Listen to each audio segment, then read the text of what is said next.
Welcome to Europa. My name's Peter Young, and in this month's show we have two stories from Scotland's Nordic neighbours. Danes have recently marked the 100th anniversary of the post-World War I reunification of southern Jutland with Denmark. We interviewed Elsebeth Osted Schantz of the Danish Poster Museum in the city of Aarhus about her exhibition of plebiscite poster art. Our second story is from Sweden and covers the recent announcement by the Swedish authorities that they were winding up their 34-year search for the assassin or assassins who were behind the 1986 murder of then Prime Minister Olaf Palme. We interviewed Dan Herning of the long-running Swedish podcast series Palmemordet.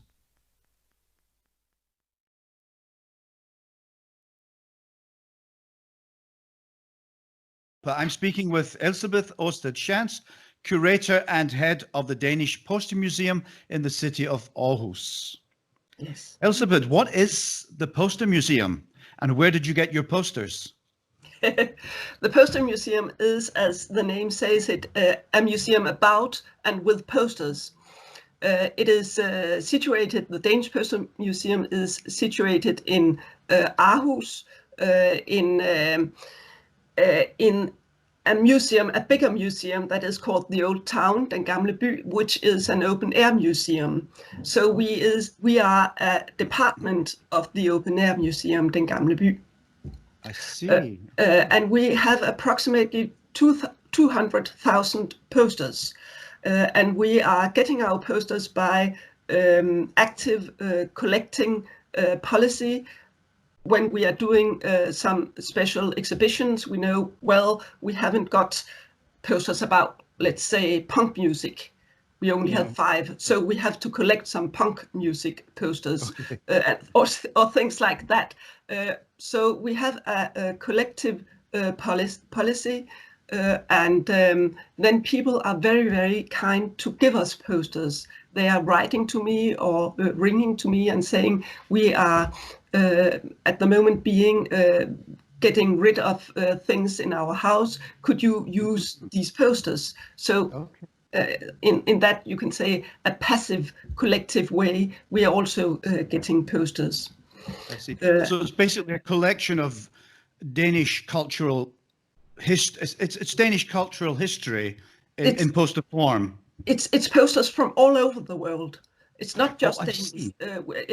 It's international. We have Danish posters, of course, but we have posters from all over the world, and we are collecting posters from all over the world because we also want to tell the graphic history of the posters internationally.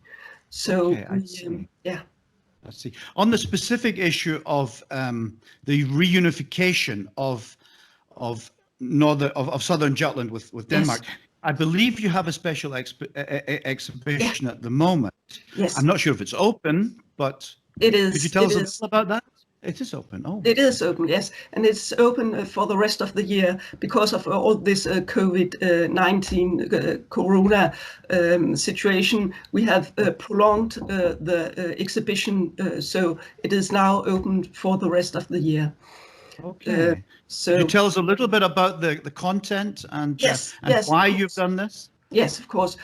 Well, we have this exhibition building in the Old Town, in the Open Air Museum, where we have a permanent exhibition about old Danish posters. And then we also are making special exhibitions 2 or 1 times a year. And this year it is about the election posters for the reunion of the southern Jutland with Denmark. Yes. And we are, of course, making the exhibition because it is 100 years ago that this connection with southern Jutland and Denmark went on. Yes. So that's why we are showing it this year. And we are showing both Danish and German posters, election posters. for From the both plebiscite. sides of the argument for Both sides of the argument for this plebiscite. So yes. For and against, yes. Yeah. What role did the media and visual art play in promoting the sense of patriotism on both sides? What was it important to the thrust of the argument? It was very important. Yes, it was. When you look at the posters, they are very full of feelings, and you can feel the passion behind them. That they are really fighting for what they believe in, and that is both the German posters and the Danish posters. And the argument is, what are you going to be, Danish or are you going to be German in the future? That, of course, is a big question. But the Danish posters also looks on the economic side and says, well, Germany after World War I is very poor, and we in Denmark, we have a lot of food, and so vote for Denmark because you will get a better life if you're voting for Denmark. So there are different kind of arguments in the posters. Okay. Was there a central theme, one overriding theme to the posters? I heard something about coming home to mother. Yes.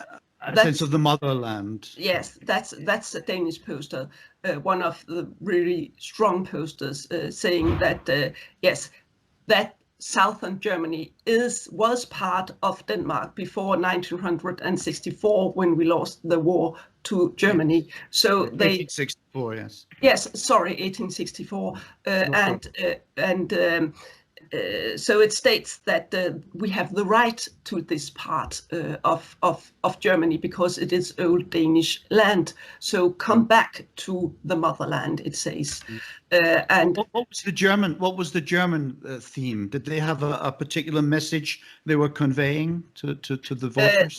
They said that Slesvig, that is also the southern part of Jutland and Slesvig, that is the same.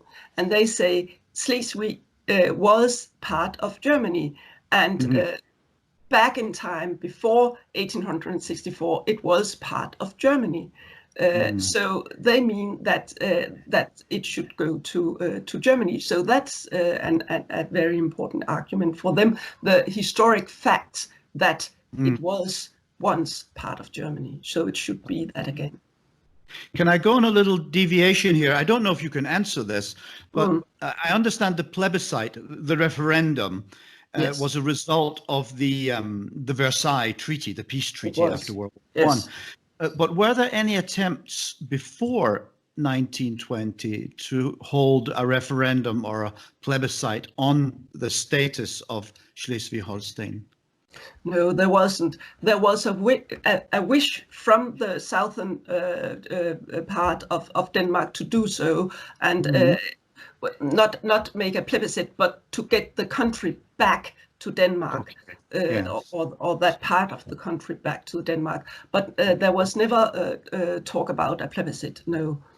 Okay, something positive came out of World War I for Denmark, even though they were neutral. And I've read a little about Thor Bølund and Paul Hasse. Yeah. How significant were these two in the poster campaigns?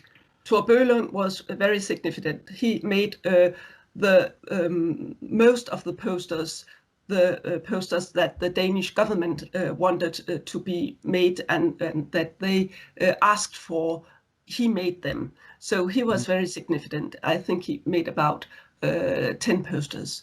And they are very strong. And he was a very skilled poster artist long before 1920. So he knew what he was doing and on which strings he was pulling. So and Paul Hasse, well, he was kind of the German Thor Bølund, also a very skilled and he knew the poster media and knew what to do to get through to people. So so they were very good, both of them, and had experience. Would it be fair to say that posters in 1920 were the equivalent of a social media campaign today on Facebook or whatever. They were extremely important because, well, you didn't have, of course, you didn't have computers or social media. You didn't have television. You did have radio, but it was so new that it was nothing to do with ordinary people. They didn't have a radio. So the only thing you had was newspapers and posters. And of course, the thing with posters is that they go directed in your heart. You don't have to read a text and think about it. You look at a picture and it goes immediately in your heart. So that's a very strong thing with the posters, and they were all over the streets. I see. I read a figure of over 100,000 posters were printed. Yeah. It's a huge amount for a small area. They must have been everywhere. They were everywhere. You couldn't, at the moment you went out of your door and was in the street, then you had the posters in your face. They were everywhere. Remarkable. It's remarkable. How is the 100th anniversary being celebrated? Is it a national event, or is it mainly important to the people in the borderlands? It is, of course, very, very important and have a significant meaning for the people in the border area. But it is a thing for all the country, not in Germany, of course, because they didn't. They didn't get a country. They lost a part of their country. But in Denmark, it is very important. Also in Copenhagen and in all the country, and it is celebrated in all the country, but of course especially in the southern part of Jutland. Denmark has confronted sometimes peacefully, sometimes not, but Denmark has confronted its large southern neighbor in, I think, 1864, 1920 and 1940. How has such a small nation like Denmark resisted a more powerful, a hugely more powerful neighbor? I mean, how has Denmark survived these historic situations? Other countries have given in, you know. Yeah. Well, I don't know. Well, in many ways, the Germans and the Danish people are very much alike, we have always had, there was these wars, as you are saying, but all in all, we have had a good relation, and Germans love to come to Denmark on holiday, and we love to go to Germany on holiday, and I know that the people in the border area does not feel German or Danish. They are both, and they would not want to, because I know many people from the southern part of Jutland, they would not like to choose between one or the other, because they are this group around the border. So that's something special. And I don't know how have it done. I don't think we feel Germany as a threat for today or even just after the Second World War. So it just came natural that we have a good neighborship now. Yeah, of course. Today there are Danish speakers in the German part, I take it. Yes. There's a Danish minority in Germany and a German-speaking minority in Denmark. How do you think the border is actually viewed today? We're continuing a little bit from the previous question. 100 years on, are all the conflicts of the past, are they over? Have people moved on now, finally? Yes, I would say so. There are always some people who what should I say, are keeping on a kind of fight, both on the Danish and the German side of the of the border, but is How would that express itself in street names or? Yes, we had. That's right. We just now we had a discussion about street names in the southern part of Jutland. People wanted also, or the government wanted also, to have the street names in German. Now they're just in Danish, and Okay.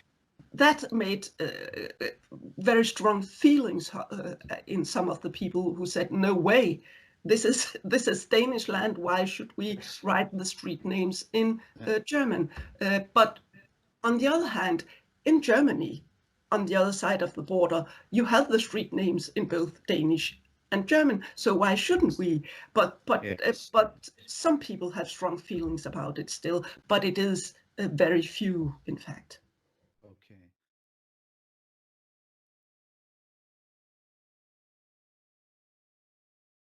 Dan, you co-host the podcast Palmemordet about the unsolved assassination of Swedish Prime Minister Olaf Palme. But how did your podcast begin? I had spent a lot of time starting in 2013 podcasting in English. In 2015, I started my first Swedish podcast. And then I discovered that speaking Swedish was much easier. And then I looked around to do another one. And I saw that the 30-year day was coming up for the Palme murder. And there was a podcast about the assassination of Palme in Swedish, that it was made by a stand-up comedian. And it was 50% stand-up comedy.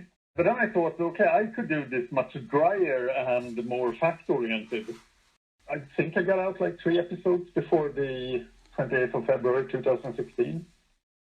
And that became, during 2016, my biggest success yet.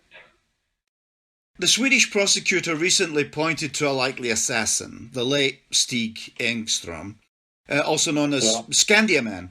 How has that news been received in Sweden? I think it has been received with a lot of criticism.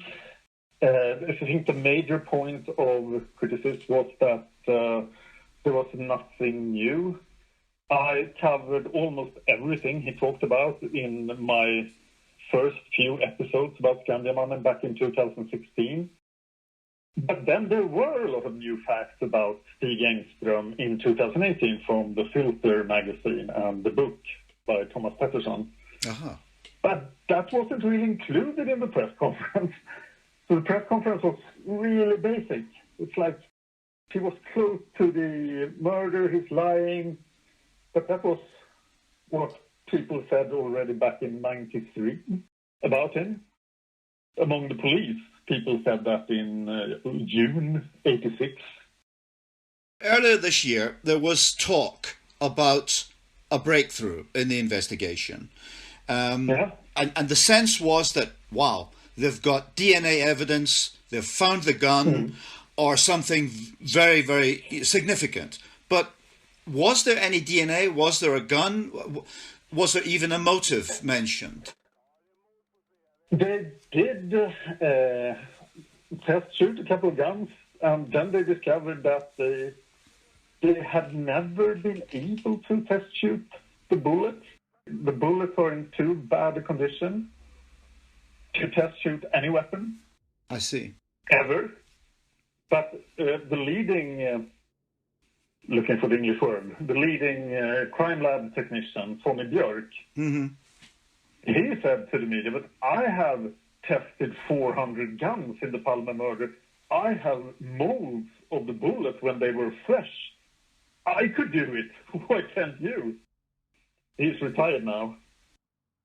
And then they tested the DNA of a couple of letters. But there are a lot of crazy letters sent to the investigation. So I don't know why they tested those letters. It didn't even look like Stig's handwriting. No, they just took some random letters among their collection of, I think it's somewhere between 100 and 200 weird letters that came to the investigation. And they selected these and took DNA samples from them, and then they tested it against Stig, and surprise, it wasn't him. So who's been writing these letters? Yeah, a lot of crazy people. This case attracts crazy people. Now, Dan, over the years, the investigation has taken many twists and turns. I mean, I remember from the beginning, Kurdish terrorists, South African agents, and even the FBI favorite, the lone nut theory. But one avenue of the investigation that doesn't seem to have been fully resolved is the domestic conspiracy. In other words, involving elements of the Swedish security services, the police. Is that a dead end? Is no one looking at that anymore? I say no one is looking at anything anymore, because the investigation has now shut down. Yeah, I think that it's pretty hard to find something there, but of course we don't know, so anything is possible. Yes, I was thinking particularly of Lars Borgenäs and Jan Stocklasse, who are quite vocal and talking about the case, particularly Stocklasse with his new book. And Borgenäs is very good at pointing out things that should have been more investigated. Yeah. I had a lot of hopes for the investigation before this one. Dag Andersson, who worked between 2013 and 2016. Yeah. He was a very experienced murder investigator. And he was looking at the walkie-talkie things and stuff, but he didn't find anything. He was a police all his life and spent the last years of his career in leading the Palme investigation. I see. Before Christer Peterson. The Prime Minister had no bodyguards on the night he was... He almost never had. He never had. So there's nothing particularly conspiratorial about that. No, he was very fond of getting rid of his bodyguards. So during the month of February, he only had bodyguards 5 times. Finding him without a bodyguard wasn't that hard. So the suggestion that only a certain number of people would have known he was unguarded is not particularly suspicious, because he didn't use bodyguards very much. Exactly. The suggestion that he was being stalked in the weeks or days up to the assassination, people outside his home, people, as you mentioned, people with walkie-talkies, suspicious activity, perhaps even among certain policemen. Is this just another wild theory? It's highly contested. So there is a SEP report from the security police that says that he was being followed in '86. And then the next investigation concluded that, of course, he wasn't followed. Okay, so are you telling me the first investigation under Hans Holmér concluded that someone was stalking the Prime Minister? Yes, but the guy who was responsible for that report later recanted.